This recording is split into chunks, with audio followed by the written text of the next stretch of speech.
Beşa sêyem em vegerin ser serpêhatiyên Sûriyaniyan Şêniyên Şimşimê, Dawud û Ebilhedê Oxtê.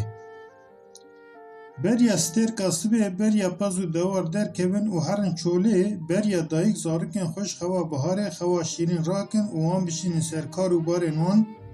Artêşa Osmaniyan a kujer Şimşimê dorpêş kiribû û dest bi qirkirinê kiribû. Jineke bi navê Şemsî wê şevê wiha gotibû. Xwezil wê şevê sibe nebûna, xwezil erdhejek çêbûya û em hemû bin avahiya xwe da bimrana û min ew hobîtî nedîta. Jineke din jî wiha gotibû. Bila çiyayê çûlo bi ser me de bihata, bila em hemû di binê wî çiyayê de bimana, lê bila min ev hobîtî nedîta. Xwezil em bi av û agir re biçûna, lê bila min ev çavsorî û van bêbavan nedîtibiya. Jineke din jî wiha gotibû. Telwan din hêr tedgot qey wawikin. Nîv saet beriya dorpêçê Dawud rahiştibû bêra xwe ya Afganê û şiqitî bû çûbû nava Sekî. Dawud avê ji ser zeviya mala hena diqetîne û dide ser spîndar û darên fêkiyên xwe. Qotiya xwe ya cixarê ji berîka xwe derdixe, cixarekî dipêçe û pêdixe, pişta xwe spart bû dara guzê û cixara xwe dikişand. Ba ekê hênik dihat, xuşa spîndara bûn û Dawudê haya wî ji bayê felekê tunebû, xistibû xewê. Çi qas raza bû wî jî nizanibû. Wekî ku 10 kes jê re bibêjin hela rabe ser xwe, bi dengê qîrîn û hewara jin û zarokan bi xwe hesiye. Belê deng ji gund dihat, lê çi bûbû û çi qewimû wî jî nizanibû. Çû serdara guzê û li hêla gund nihêrî, lê tu tiştek xuya nedikir. Bi tenê dû hil dikişiya jor û bêhna kisirandina ser û piya dihat. Dawud xwe bi xwe dibêje, vê sehera sibê û bêhna kisirandina ser û piyan. Ev dûrê aqilan e. Dûxaneke reş, dûxaneke mîna ewrê baranê bi ser gund ketibû û dengê qêrînê dihat, Dawud xwe bi xwe wiha dibêje. Ev dûxan ne dûxana tenûran e. Gundî bi gelemperî danê êvaran tenûra da didin. Ev tiştekî din e, lê çi? Ji xwe tu carî ew qas tenûr jî bi hev re nehatibûn dadan. Diyar û tiştekî cuda hebû, lê gelo çi? Dawud ketibû nava fikaran. Ji ber ku çend roj berê li hêla Licê, Fûmê û nêzîkî Şatê gelek leşker hatibûn bicihkirin û li hêla Licê û Fûmê jî gelek Sûriyan û Ermen bi destê leşkeran ve hatibûn qetilkirin. Dibêje gelo vê carê dor me ye? Qederekê paşê bi dengê lingê zilamekî ve cinixîbû. Rabûbû serxwe û ber bi zilam ve çû. Lê zilam wekî kîvroşka ji ber tajiyê bireve baz dida. Çaxa zilam ji Dawud derbas bû, di cih de sekinî û li Dawud zibirî bi dengekî nizm jê re got: Dawud bireve, xwe xelas bike, ya navê te jî bikujin. Niha li Şimşimê gelê we tê qirkirin. Tu bî xwe ji van Xwedê nenasan xelas bike, ya navê te jî bikujin. Zilam dîsa wekî kîvroşkê bi bazdan ji Dawud bi dûr ket û çû. Dawud êdî fêm kiribû leşker hatine gund, qirkirin û talankirin dest pê kiribû. Lê kî hatiye kuştin, kî maye wî jî nizanibû.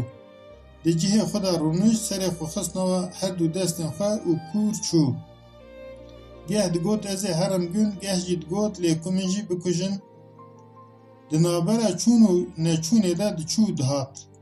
Nedizanbû çi bike, an jî bikive here.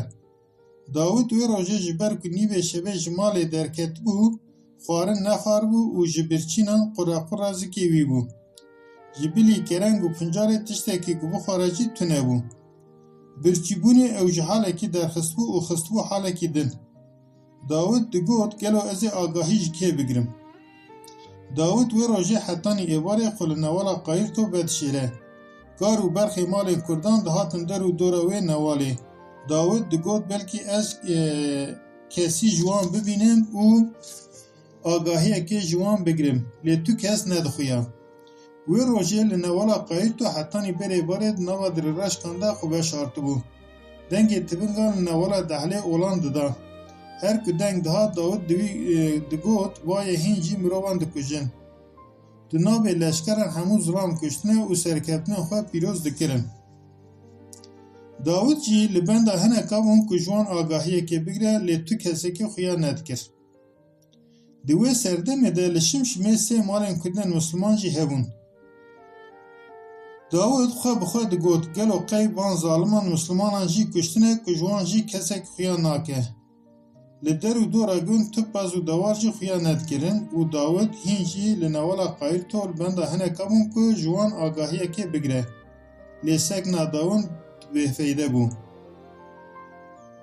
جسد درکتنا ویا مال را 10-12 ساعت درباس بوبون و هینچی آگاهی نگرد بو و نینوکن خواه دخوار. داود هدی نوارا قایستو دا به دیزی که هفراسل دکشه گه خوبت شیره گه جی برب آش گن بد چه. آش نیزی ریبو. خواه بخواه دگوت ازی خواه بگینم آش و ازی خواه لپشتا آشه بشیرم. بلکه از کسی که ببینیم و آگاهیان جی بگرم. دما هات نزیکی آشه به دنگ لنگ حسم لشکران و جنقی. خوخست پشت کما دری رشکن و سکنی. لنوالا قایل تو جبر کمن دری رشکن مروم نکاری آرام تب بگره. پشتی که لشکر چون جاردن رابو و سرخواه و دیسن بر باشه با چوبو. دیدنا که دیدو بو پس و دوار وان لپیشه چند لشکره و چند گندیان بو تالان وان بر بچیا و دبرن. دیار بو و ببرنا حزروی و او بفروتنا. داود بتنه لطالانا وان آل که پیشه لشکران بو و بر بحزروی و دبرن تماشه دکه جخواه تشتکی کوی جی بکرا تنه بو. جبو که کاربه بچه نابا گون جی نجاری لبنده ایواری سکنی. پشتی که تاریک هتو عرده داود ببای بازه بر بگون و چوبو. گابا نیجی گون بوبو جی دور به دنگ لشکران بهیست بو.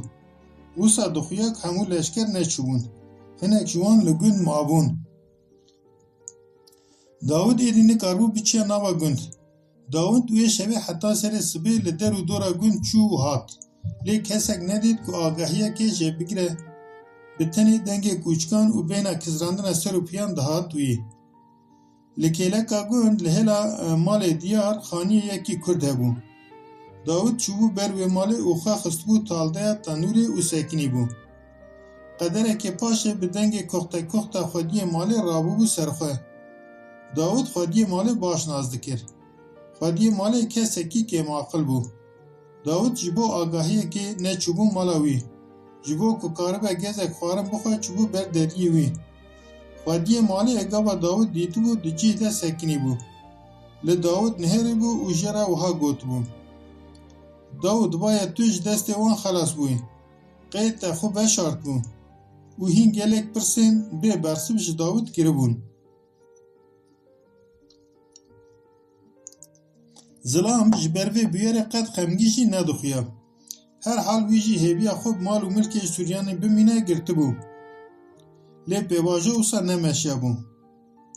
پشتی کمکشی دولتش گلک ولاتن بیانی ترکمن آنی بون و وان لگوندن کش سوریان و ارمنان بالا بوبون بجه کربون و هبیان کردن مسلمان کردن که هبیان خوب اولا اسلام بگره دابون جی نیبجو هشته بون.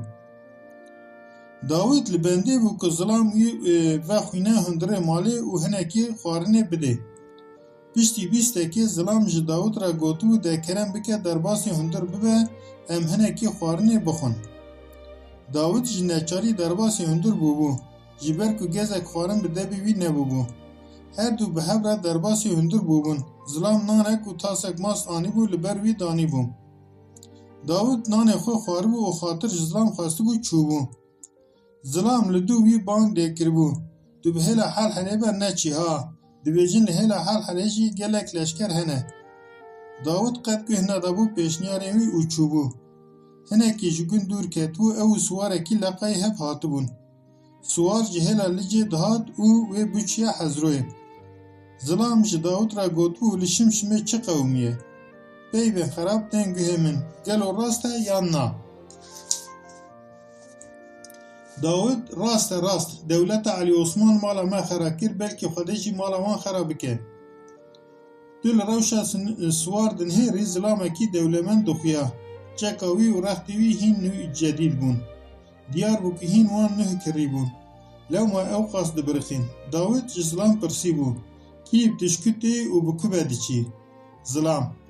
دولت وکی لپای و لپای منجی. ez dixwazim herim bin xetê. Lê li her derê leşker hene û loma ez jî wiha çolbir derim.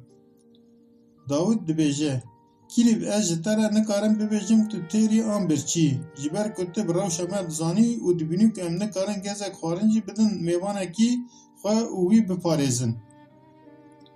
Zilam, bila tu saxbî, niha pêdiviya min bi xwarinê nîne. Ez xwe bigînim Hezroyê bes e. Li Hezroyê dostên min hene. Dikarin min biparêzin û min bibin binxetê jî. û xatir ji Dawud xwestibû ber bi çiyayê çûlo ve çûbû. Ku ji çûlo derbas bû ya teqez wê xwe bigihanda Hezroyê jî. Piştî ku Zilam ji Dawud xatir xwestibû û jê dûr ketibû, dengê çekan hatibû. Di navê jî leşkerên ku ji hêla Helhelê ve hatine, ew Zilam dîtine û bang lêkirine ku bisekine. Lê Zilam nesekiniye û leşkeran jî ew li wê kuştine. Qederekê paşê Dawud niherî ku hespê wî Zilamî birîndar e û ber wî ve tê. Hesp ji her du lingên xwe yên pêşîn ve birîndar bûbû. Dawud heqîba li ser hespê û zînê ji ser hilanî bû û ji bo ku hesp êşê nekişîne hespê dikuje. Dawud hespê wî siwarî li wir dikuje û xwe bi xwe wiha dibêje. Mirina te ji bê êşa ku tu dikişînî baştir e.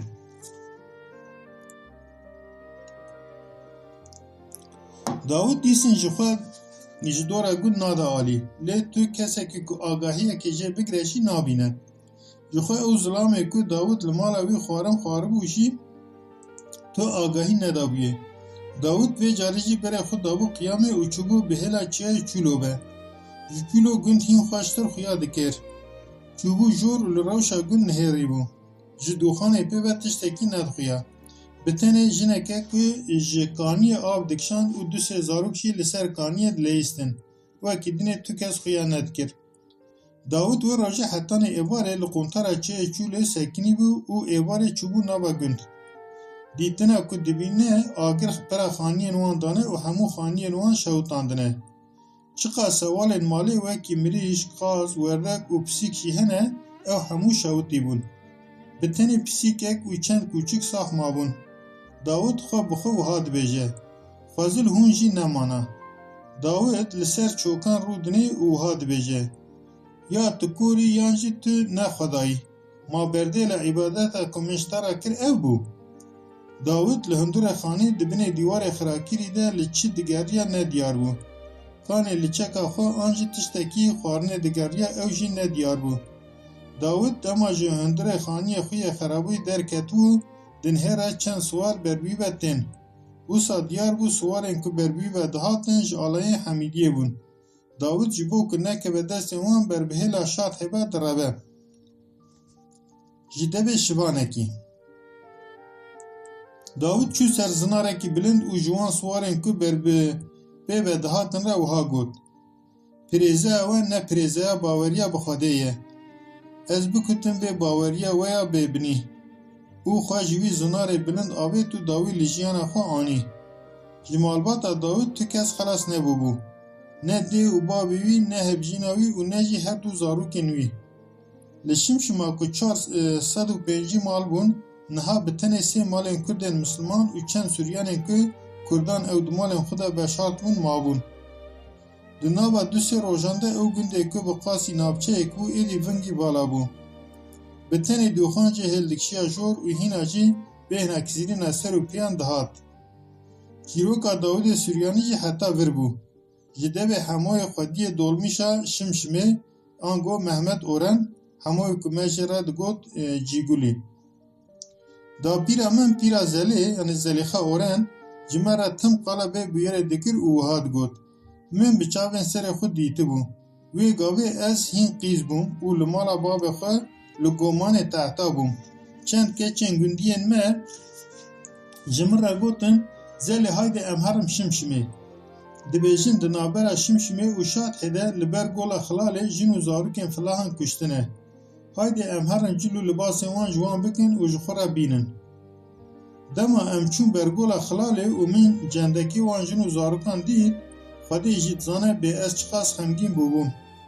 Jineke ku hûr û robiyên wê derketbûn derba lê hîn jî sax bû, zarokê wê di heyvî devê xwe xistbû pêsîra dayîka xwe şîr dimijand.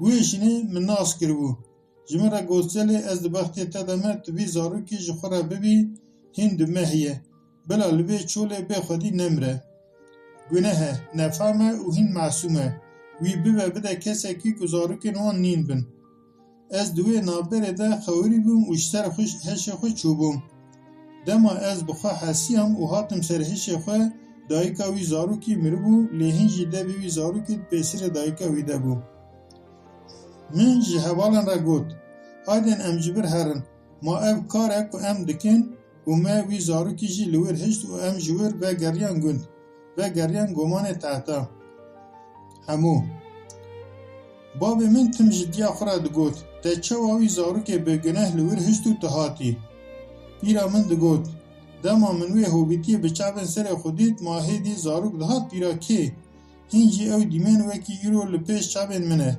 از دکم و ناکم نکارم وی روژه و وی هوبیتی جبیر بکم لی از جی نزانم بیچمان من او زاروک نانی و از هاتم از هنجی جخورا دبیجم گلو وی خوده من عفو بکه یا نا